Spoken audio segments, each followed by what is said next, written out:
एक ऐसी report leak हो गई जिसने हड़कंप मचा दिया है। दरअसल खबर यह है कि दूसरे दौर की बातचीत के फौरन बाद डोनाल्ड ट्रंप को उनके सलाहकारों ने कुछ इनपुट दिया था।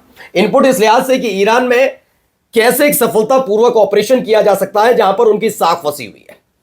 इसके लिए उन्होंने अलग अलग पॉइंट्स पर बात की कि हम ये कर सकते हैं, ये कर सकते हैं, ये कर सकते हैं, लेकिन सारे पॉइंट्स लीक हो गए। इसके फौरन बाद ही हड़कंप मचा है, क्योंकि जैसे ही ये सब किया जा रहा था ठीक उसी समय यूरोप से लेकर मिडिल ईस्ट में भारी तादाद में जेट्स और हथियार सप्लाई किए जा रहे थे, वहां स्थापित किए जा रहे थे। लेकिन अचानक से अमेरिका के एक बड़े सांसद ने मोर्चा खोल दिया अपनी ही सरकार के खिलाफ कि हम दूसरे देशों में दखलंदाजी करने या युद्ध से बेहतर अपने लोगों की जिंदगी को बेहतर करें तो ठीक है। खबर यह है कि इस विरोध के बाद ट्रंप थोड़े सहम गए और उन्होंने कार्रवाई न करने का मन बनाया कि अभी हमें रुकना पड़ेगा, आज नहीं तो कल तक। लेकिन अलग अलग जगह इजराइल का कैसे विरोध हो रहा है, रूस ने कैसे अमेरिका की तरफ से ईरान को दी जा रही युद्ध की धमकी पर जवाब दिया, पलटवार किया, वो भी दिखाऊंगा। आपको दिखाऊंगा कि नौसेना का अभ्यास, रूस और ईरान के नौसेना का अभ्यास स्ट्रेट ऑफ हॉर्मुज में शुरू हो गया, तो वहीं इजराइल के अंदर कैसे अमेरिकन पत्रकारों से बदसलूकी की जा रही है। ये तो दोस्त है ना अमेरिका का इजराइल। दिखाता हूं। नमस्कार, मैं हूं प्रज्वल गौतम और आप देख रहे हैं the live TV. The live TV, सच सबसे आगे। सबसे पहले खबर जरा ये देखिए। Trump has received several briefing on his military options against Iran. The option include a campaign to kill scores of Iranian politician, military leaders with the goal with overthrowing the government, यानी तख्ता पलट करने के लिए वहां के कई military leaders जो हैं और सेना से जुड़े बड़े बड़े अधिकारियों से लेकर वहां के नेताओं को मारा जाए। यही नहीं, न्यूक्लियर जो सेंटर है और बैलिस्टिक मिसाइलें जहां पर रखी हैं उसको टारगेट करके बर्बाद किया जाए, इस पर बातचीत चल रही है। फिलहाल दावा यह है कि अभी ये देखिए, इसमें भी लिखा है ट्रंप को ईरान का हमला के विकल्पों के बारे में बताया गया। सत्ता बदलाव के मकसद से ईरान के कई पॉलिटिकल और मिलिट्री लीडर्स को मारना, बैलिस्टिक और न्यूक्लियर मिसाइल केंद्रों पर हवाई हमले का विकल्प शामिल है। लेकिन दावा है कि ट्रंप ने अभी इसकी मंजूरी नहीं दी है, वो भी खुद नहीं चाहते। मधुरेंद्र कुमार ने भी लिखा है ट्रंप को ईरान के हमले के विकल्प में बताया गया। वॉल स्ट्रीट जर्नल की रिपोर्ट के मुताबिक ट्रंप को ईरान पर संभावित सैन्य हमले के कई ब्रीफिंग दी गई विकल्पों की। सीमित हवाई हमले जो परमाणु मिसाइल ठिकानों को निशाना बनाए, विस्तारित अभियान जिसमें इमरोज तौर पर कई राजनीतिक और सैन्य नेताओं को लक्ष्य बनाकर ईरानी सरकार उखाड़ने की रणनीति भी शामिल है। ऑपरेशन हफ्तों या महीनों तक जारी रखने की क्षमता के साथ बड़े पैमाने पर सैन्य अभियान के विकल्प, बहुत सारी चीजें हैं।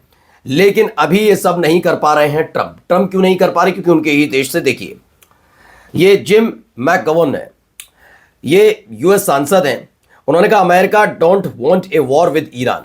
अमेरिका ईरान के साथ किसी भी तरह का युद्ध नहीं चाहता। हम क्या चाहते हैं? लोअर प्राइस चाहते हैं, सस्ते दाम पर चीजें मिलें, बेटर हेल्थ केयर चाहते हैं, अच्छी स्वास्थ्य सुविधा चाहते हैं, जॉब्स चाहते हैं, हमें हमारे लोगों को, गरीब लोग हैं वहां के, उनको घर मिल सके, ये सब पर खर्च किया जाए। We want leader who are on our side, not the billionaire Epstein class. उन्होंने साफ तौर पर जेफरी एप्स्टीन का नाम लेकर बताया, हमें एक ऐसा चाहिए जो हमारी तरफ हो, जेफरी एप्स्टीन जैसे लोगों के साथ ना हो। यानी ट्रंप को ये कहा गया। इन सब के बीच कुछ वीडियोस भी निकलकर सामने, पहले देखिए।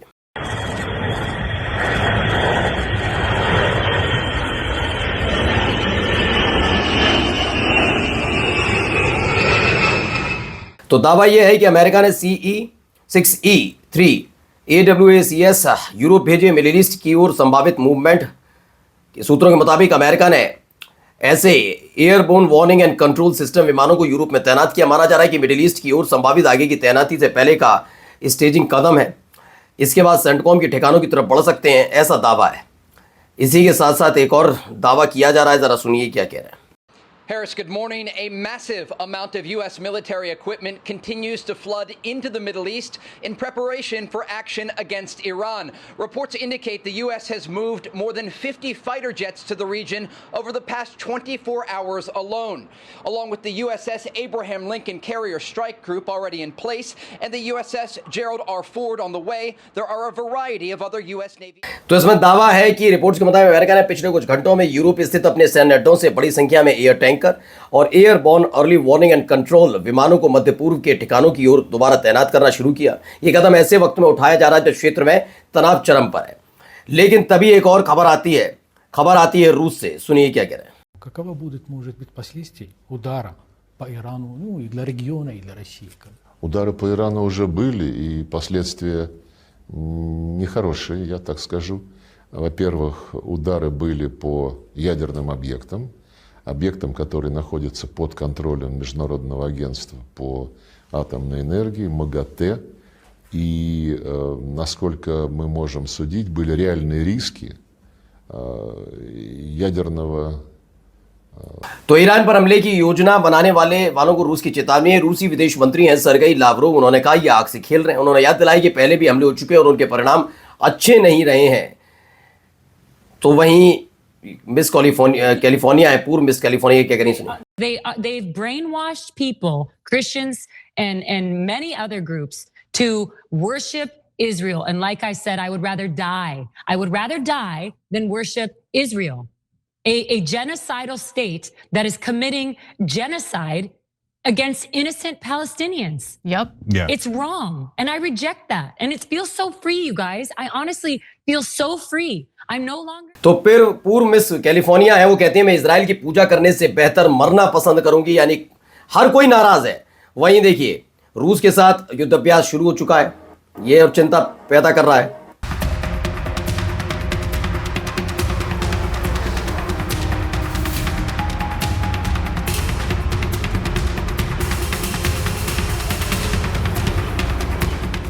तो खबर है कि रूसी नौसेना कल से शुरू होने वाले समुद्री सुरक्षा बैठ 2026 अभ्यास के अंतर्गत ईरान के साथ नौसैनिक अभ्यास में भाग लेगी। इसकी वीडियोस जारी की जा रही हैं। रूसी नौसेना ने, देखिए यहाँ पर खबर भी आई, 19 फरवरी को ईरानी नौसेना के साथ संयुक्त नौसैनिक अभ्यास में भाग लेने के लिए ईरान पहुंच चुकी है और यहाँ से आज से ये शुरू होने जा रहा है। वहीं देखिए हरकतें इजराइल के सैनिकों की, जरा इन हरकतों को देखिए।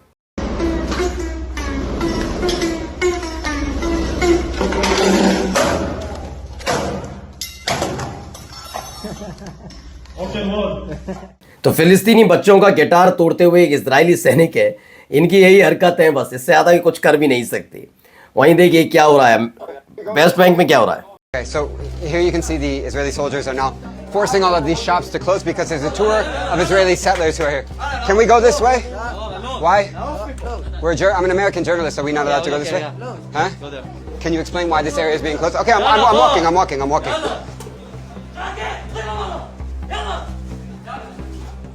तो I am an American journalist, वो कहते हैं कोई फर्क नहीं पड़ता मैं कौन हो, तुम जाओ यहां से, भाग जाओ। और वहीं देखिए एक और खबर, ये भी देखिए।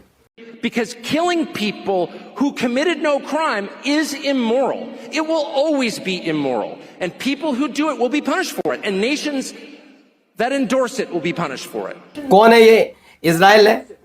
अमेरिकी पत्रकार और कमेंटेटर ट्यूकर कार्लसन और उनकी टीम को बेन गुरियन एयरपोर्ट पर डिटेन किया। अमेरिकी एम्बेसडर माइक हुकाबी के साथ इंटरव्यू के तुरंत बाद एयरपोर्ट सिक्योरिटी ने उनके पासपोर्ट छीन लिया और एग्जीक्यूटिव प्रोड्यूसर को अलग कमरे में लेकर जाकर पूछताछ की। इजराइल का ट्यूकर कार्लसन से सवाल था कि आपने अमेरिकी एम्बेसडर से क्या बात की। ये लगातार होता हुआ नजर आ रहा है।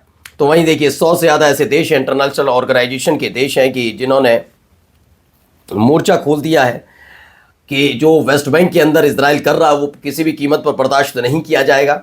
और ये नाराज़गी मैं कहता हूं बिल्कुल होनी भी चाहिए। शुरुआत में सिर्फ 9 देशों ने मोर्चा खोला था जो इजराइल ने वेस्ट बैंक को लेकर कहा था, लेकिन अब उसकी तादाद लगातार बढ़ती जा रही है। और जाते जाते खबर, यूएस अधिकारियों के कहना है लगभग 1000 सैनिक 2 महीने के अंदर सीरिया छोड़ देंगे, जिससे 10 साल पुराना मिशन खत्म हो जाएगा। तो क्या ईरान का जो संकल्प था कि भाई मिडिल ईस्ट से खदेड़ा जाना चाहिए अमेरिका को, वो पूरा होता हुआ नजर आ रहा है। नमस्कार।